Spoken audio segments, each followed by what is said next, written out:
श्री गणेशाय नमः। कार्तिक मास की पूर्णिमा किस प्रकार की जाती है? व्रत करने वाले पूर्णिमा संक्रांति के दिन प्रातः अथवा सायकाल स्नान से निवृत्त होकर पूजा स्थान पर बैठकर श्रद्धा पूर्वक श्री गणेश, गौरी, वरुण, विष्णु आदि सभी देवताओं का ध्यान करके पूजन करें और सत्यनारायण स्वामी का पूजन करें। कथा सदैव पढ़ा करें। हाथ में फूल या कुछ अन्य के दाने जैसे अक्षत, चावल हो गए जरूर। खाली हाथ कथा नहीं सुननी चाहिए और श्रद्धा अनुसार फल, जल आदि आपको सामग्री अर्पण करनी चाहिए। आइए मैं कथा आरंभ करती हूँ। बारंबार प्रणाम प्रभु को। एक समय था, तीर्थ पे निमिषपारण तीर्थ में सोना की 88,000 ऋषियों ने श्री सूक्त से पूछा, हे प्रभु, इस कलयुग में वेद विद्या रहित मनुष्य को प्रभु भक्ति किस प्रकार मिलेगी तथा उसका उद्धार कैसे होगा? इसीलिए हे मुनि, कोई ऐसा तप कहिए जिसके थोड़े समय के पुण्य से प्राप्त हो तथा मनवांछित फल मिले। वह कथा सुननी हमारी इच्छा है। तब मुनि ने कहा, श्री सूक्त बोले, हे वैष्णव पूज्य, आप सब प्राणियों के हित की बात पूछी है। आप श्रेष्ठ व्रत, सबसे बढ़िया व्रत के बारे में मैं आपको बताऊंगा। आप लोगों से कहूंगा, जिस व्रत को नारद ने लक्ष्मी नारायण से पूछा था और लक्ष्मीपति ने मुनि श्रेष्ठ नारद से कहा था। भगवान विष्णु ने नारद मुनि को यह कथा सुनाई थी। आइए हम भी सुनते हैं। एक समय योगी राज नारद दूसरों के हित की इच्छा से अनेक लोगों में घूमते हुए मृत्यु लोग यानी पृथ्वी पर आ पहुंचे। वहां अनेक योनियों में जन्मे सभी लोग देखे, पशु पक्षी और सभी मनुष्य अपने कर्मों द्वारा अनेक दुखों से पीड़ित थे। तब नारायण ने सोचा, अब प्राणियों का दुख का नाश हो सके ऐसा कैसे हो? ये सोचकर नारद विष्णु लोक चले गए। वहां भगवान विष्णु विराजमान थे और वरमाला पहने हुए स्तुति करते हुए बोले, हे भगवान, आप अत्यंत शक्ति से संपन्न है। मन वाणी आपको कोई नहीं पा सकता। आपका मध्य अंत आदि नहीं है, निगुण स्वरूप है। सृष्टि के आप भूत व भक्तों के दुख नष्ट करने वाले हैं। मैं आपको नमस्कार करता हूँ। मुनि श्रेष्ठ बारंबार भगवान विष्णु को प्रसन्न करने के लिए उनकी स्तुति किए। इतने पे भगवान विष्णु ने नयन खोले, बोले, हे नारद, तो किस उद्देश्य से आए हो? कृपया अपनी बात कहो। नारद बोले, मैं पृथ्वी लोक पर गया था, देखा मनुष्य अनेक प्रकार से दुखों से दुखी हैं। प्रभु, उनका दुख कैसे दूर होगा? नाथ, दया रखते हुए आप बताइए उनके दुख का कारण क्या है और दुख कैसे दूर होगा?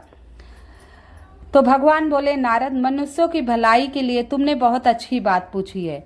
अब जिस काम करने से मनुष्य का मोह छूट जाएगा वह मैं कहता हूँ।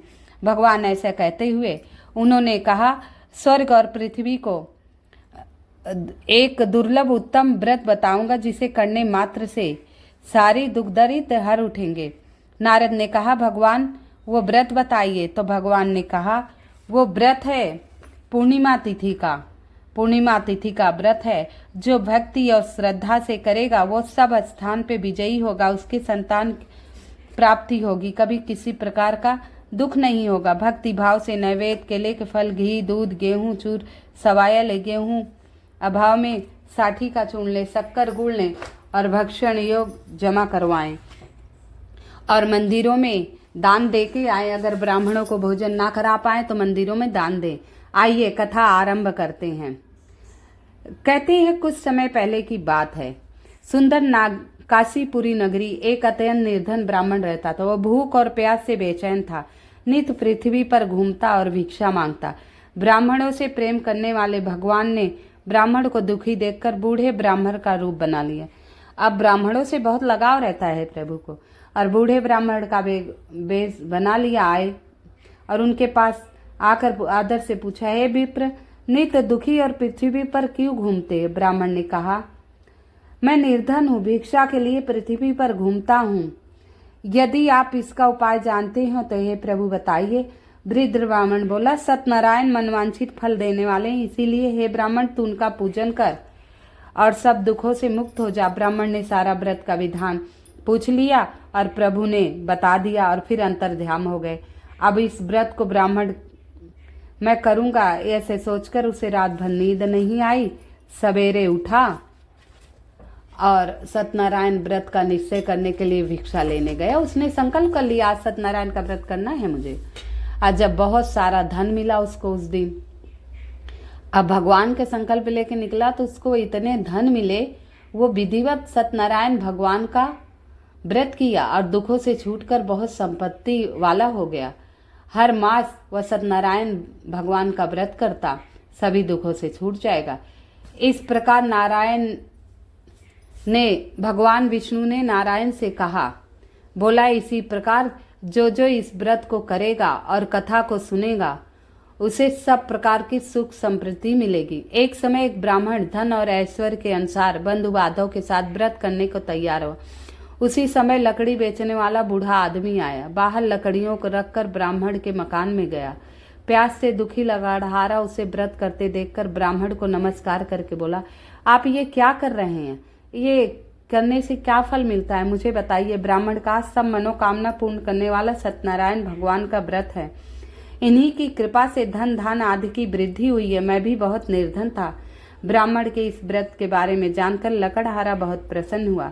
चरणामृत लेकर प्रसाद खाने के बाद अपने घर को गया। लकड़हारे ने अपने मन में इस प्रकार संकल्प किया, आज नगर में लकड़ी बेचने जो धन मिलेगा उसे सत्यनारायण देव का उत्तम व्रत करूंगा। और मन विचार कर वह बूढ़ा आदमी लकड़ियां अपने सिर पर रखकर जिस नगर में धनवान लोग रहते थे वह ऐसे सुंदर नगर में पहुंच गया। वहां रोज से ज्यादा दाम लकड़ियों के मिले, 4 गुना फल मिला, क्योंकि इसने प्रभु सत्यनारायण की कथा का संकल्प ले लिया था। तब वह बूढ़ा लकड़हारा दाम लेकर बहुत प्रसन्न हुआ, बहुत खुश हुआ। पक्के केले लिए, शक्कर लिए, घी, दूध, दही, गेहूं और भाइयों को बुलाकर विधि पूर्वक भगवान जी का पूजन और व्रत किया। उसी व्रत के प्रभाव से बूढ़ा लकड़हारा धन पुत्र आदि से युक्त हो गया। संसार के समस्त सुख भोगकर वो स्वर्ग बैकुंठ धाम भगवान विष्णु के पास चला गया। आइए अगली कथा हम सुनते हैं। बहुत समय पहले उल्कामुख नामक एक बुद्धिमान राजा रहता था। वह सख्त वक्ता, मतलब बहुत सही बोलता था, कभी झूठ नहीं बोलता था। वो बहुत ज्ञानी था। प्रतिदिन देव स्थानों पर जाता, गरीबों को धन देकर उनके कष्टों को दूर करता। उसकी पत्नी कमल के समान मुख वाली सती सावित्री थी। भद्रशिला नदी के तट पर दोनों श्री सत्यनारायण का व्रत किया। उस समय में वहां एक साधु वैश्य आए। उसके पास व्यापार के लिए बहुत सारा धन था। वह नाव के किनारे ठहर कर राजा के पास आ गया। राजा को व्रत करते देख कर विनय के साथ पूछने लगा, हे राजन, भक्ति युक्त चित्त से आप ये क्या कर रहे हैं? मेरी सुनने की इच्छा है, जो आप मुझे बतलाइए। राजा बोला, हे साधु, आप बांधव के साथ पुत्र प्राप्ति के लिए महाशक्तिवान सत्यनारायण भगवान का पूजन व्रत किया जा रहा है। राजा के वचन सुनकर साधु आदर से बोला, हे राजन, मुझे इसका विधान कहो, मैं भी कथा अनुसार इसका व्रत करूंगा। मेरे कोई संतान नहीं है, निश्चय ही होगी। राजा सब विधान सुनकर व्यापार से निवृत्त होकर आनंद के साथ घर गया। साधु ने अपनी स्त्री से संतान देने वाला इस व्रत का समाचार सुनाया। कहा, मेरे संतान होगी तो मैं इस व्रत को करूंगा। साधु के वैसे वचन सुनकर स्त्री नीलावती के कहे अनुसार एक दिन स्त्री नीलावती पति के साथ आनंदित होकर सांसारिक धर्म में प्रवृत्त हो गई। सत्यनारायण भगवान की कृपा से गर्भवती हुई। 10वें महीने उसे एक सुंदर सी कन्या का जन्म हुआ। कन्या दिन ब दिन बढ़ने लगी। अब उसके विवाह का समय आया। कन्या का नाम कलावती रखा। अब विवाह करते समय मीठे शब्दों में अपने पति से बोली, आपने व्रत का संकल्प लिया था, व्रत करे। तो उसने कहा, अब विवाह हो जाए तब मैं व्रत कर लूंगा। अब कलावती पितृगृह में वृद्धि को प्राप्त हुई। साधु जब नगर के सखियों के साथ अपनी पुत्री को देखा, दूध बुलाकर पुत्री को कोई सुयोग्य वर ढूंढ कर लाने की क्रिया। साधु की आज्ञा पाकर सुंदर सा लड़का मिला और उन्होंने विवाह कर दिया। किंतु दुर्भाग्य से विवाह के समय वो व्रत करना भूल गया, व्रत नहीं किया। तब भगवान क्रोधित हो गए। बोले, जन्म के समय बोला, विवाह के समय अब भी नहीं किया। उसे दारुण दुख प्राप्त हुआ। अपने कार्य में कुशल साधु बनिया जमाता सहित समुद्र लेकर रत्नपुर नगर गया। वो गया वहां व्यापार करने के लिए। अब इस व्रत नहीं किया, इसके प्रभाव से चंद्रकेतु राजा उसे नगर में व्यापार करने गया। अब कोई चोर राजा का धन चुरा कर भाग रहा था। वो चोर धन उन्हीं के पास रख दिया। अब राजा वो जमाई और ससुर को ही दोषी समझकर उसे दूध से भेजा और दोनों को बांध लाए और कारागृह में डाल दिए। ये सब सत्यनारायण व्रत की मानता तो कर ली, कथा नहीं किया। अब वो बहुत दुखी हुआ, भक्ति भाव से बोला, हे भगवान, आपकी माया से मोहित, आपके रूप को नहीं जानता, अज्ञानी हूँ, मुझ पे प्रसन्न हो, मेरी गलतियों को क्षमा करो, मैं आपकी पूजा करूँगा, मेरी रक्षा करो, पहले मेरे सामान से नौका भर दो, मैं भक्ति युक्त आपकी पूजा करूँगा। ये सुनकर भगवान अंतर्ध्यान हो गए, राजा के सपने में आए, बोले वो चोर नहीं है, चोर कोई और है। राजा उन्हें बहुत सारा धन देकर विदा किया और वो अपने नाव पर आए, बहुत सारा धन लेकर चलने लगे। अब सत्यनारायण जी सोचे इनकी परीक्षा ली जाए। वह साधु का रूप लेकर आए, बोले तुम्हारी नौका में क्या है? बोले मेरे नौका में तो कुछ नहीं है, फूल और पत्ते हैं। भगवान जब ये सुने तो नौका में फूल पत्ते हो गए। अब ससुर जमाई बड़े दुखी हुए, फिर प्रभु के पैर पड़े, बोले मैं पहुँचते ही सत्यनारायण की कथा करूँगा। अब वो नगर के समीप पहुँचे। यहाँ कलावती और नीलावती कथा सुन रही थी। यहाँ उनकी पुत्री किसी के यहाँ गई थी बीच में और देखी सत्यनारायण की कथा हो रही, वहाँ से प्रसाद लेकर आई, बोली मैं भी करूँगी। वो कथा का आरंभ कर दी। इसी बीच उन्हें दूत आकर बताया कि आपके पति आ गए हैं। वो प्रसाद छोड़कर आई, प्रसाद छोड़कर चली आई।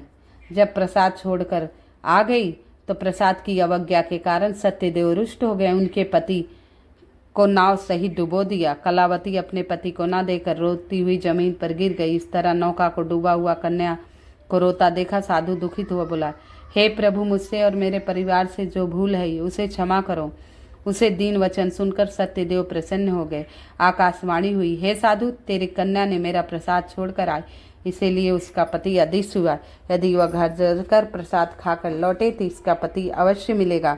ऐसी आकाशवाणी सुनकर नीलावती घर पहुंचकर प्रसाद खाया, फिर पति के दर्शन किए। इसके बाद उन्होंने ससुर दामाद विधिवत बंधु बांधव और परिवारजनों सबको बुलाकर प्रत्येक पूर्णिमा को सत्यनारायण भगवान का पूजन किया, कथा करने लगे। इस लोक को सुख भोग कर और स्वर्ग लोक को प्राप्त हुए। तो भगवान कहते हैं कि सत्यनारायण जी की कथा, कई कथाएं हैं, कथा अवश्य सुननी चाहिए और विधिवत पूजन करना चाहिए।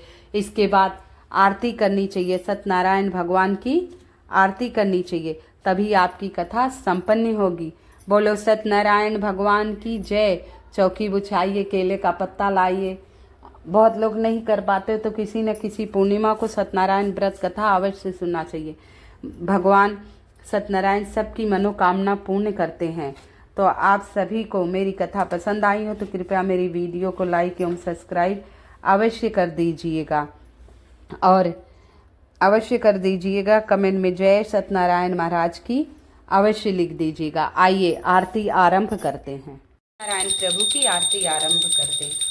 ओम जय लक्ष्मी रमणा स्वामी, जय लक्ष्मी रमणा सत्यनारायण स्वामी, जन पातक हरिणा। ओम जय स्मीरण रमणा रत्न जड़ित सिंहासन, अद्भुत छवि राजे, नारद करत निराजन, घंटा ध्वनि बाजे। ओम जय लक्ष्मी रमणा, जय लक्ष्मी रमणा, ओम जय लक्ष्मी रमणा प्रभु, जय लक्ष्मी रमणा। प्रगट भय नारद करत निराजन, घंटा ध्वनि बाजे। प्रगट भय कलिकारन, दुज दर्शन दीजै। बूढ़े ब्राह्मण बन कर कंचल महल की जय। दुर्लभ भील ठगारो, इन पर कृपा करी। चंद्रचूड़ एक राजा, जिनकी विपत हरि। जय लक्ष्मी रमणा स्वामी, लक्ष्मी रमणा। वैश्य मनोरथ पायो, श्रद्धा तज दीनी। सो फल भेजो प्रभु जी, फिर स्तुत कीनी। ओम जय लक्ष्मी रमणा स्वामी, लक्ष्मी रमणा। भक्ति भाव के कारण छिन छिन रूप धरो, श्रद्धा धारण कीनी तिनके काज सरो। जय लक्ष्मी रमणा स्वामी लक्ष्मी रमणा। ग्वाल बाल संग राजा बन में भक्ति करी, बन में भक्ति करी। मन वांछित फल बीनो दीन दयाल हरि। ओम जय लक्ष्मी रमणा जय लक्ष्मी रमणा। चढ़त प्रसाद सवाया कंदिल फल मेवा। धूप दीप तुलसी से हाजी सत्य देवा। ओम जय लक्ष्मी रमणा जय लक्ष्मी रमणा। धूप दीप तुलसी राजी सत्य देवा। श्री नारायण जी की आरती, श्री नारायण जी की आरती। कोई नर गावे कहत शिवानंद स्वामी सुख संपत्ति पावे।